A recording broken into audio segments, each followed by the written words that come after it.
안녕하세요. 다시 만난 세계의 진행자 김수인입니다.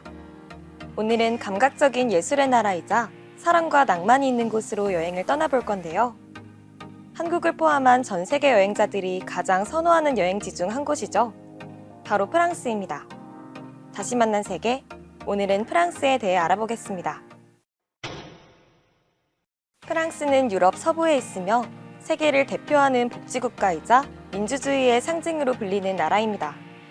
하지만 프랑스가 과거에는 절대왕정 국가였다는 사실 알고 계신가요?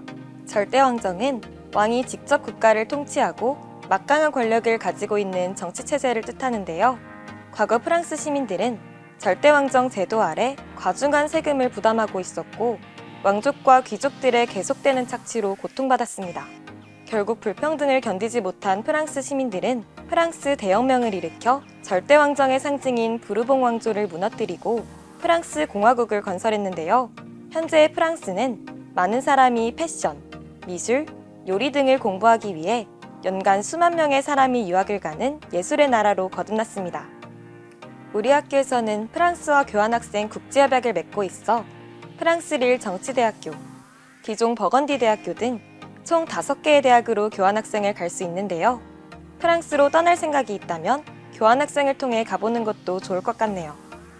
영어로 수업을 들을 수 있는 국가를 선택을 하려고 했고 또 유럽 여행을 너무 가보고 싶어서 그 국가들로 추려보다 보니까 프랑스, 독일, 스페인 이 정도의 선택지가 남았었어요.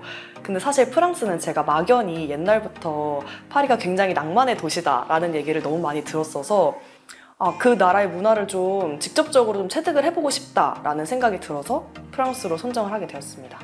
교내에서 진행되는 축제나 웰컴 파티, 근교 여행, 시티 투어라든지 아니면 친구들 생일 파티까지도 정말 다 참여를 해서 친구들과 함께 즐겼고 그리고 프랑스 같은 경우에는 중간중간에 방학이 굉장히 많았거든요. 봄방학, 가을방학도 있었고 저 같은 경우는 방학이 거주 기간 동안 한 3번 정도 있었던 것 같아요. 그래서 저는 그 기간 동안 여행도 정말 자주 갔다 왔거든요.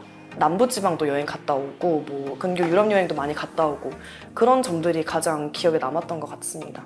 그 거주하는 기간 동안 또 새로운 친구들, 외국인 친구들을 사귀어서 그 친구들이랑도 같이 해외여행을 다녔었거든요.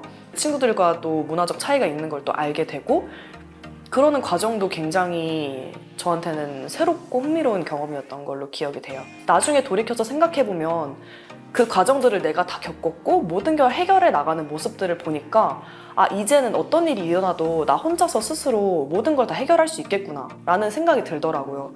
자립심이랑 독립심이 정말 강해지기 때문에 만약 교환학생을 고민하고 있는 친구들이라면 저는 정말 꼭 한번 가보는 것을 추천드리고 싶습니다. 프랑스에 갔다면 꼭 가봐야 하는 곳이 있는데요. 바로 프랑스 파리의 대표 관광지인 에펠탑입니다. 에펠탑은 1889년 프랑스 혁명 100주년 만국박람회 때 구스타브 에펠의 설계로 세워진 탑인데요. 무게 7,300톤, 높이 320m의 철탑으로 1991년에는 세계문화유산으로 등재되기도 했습니다.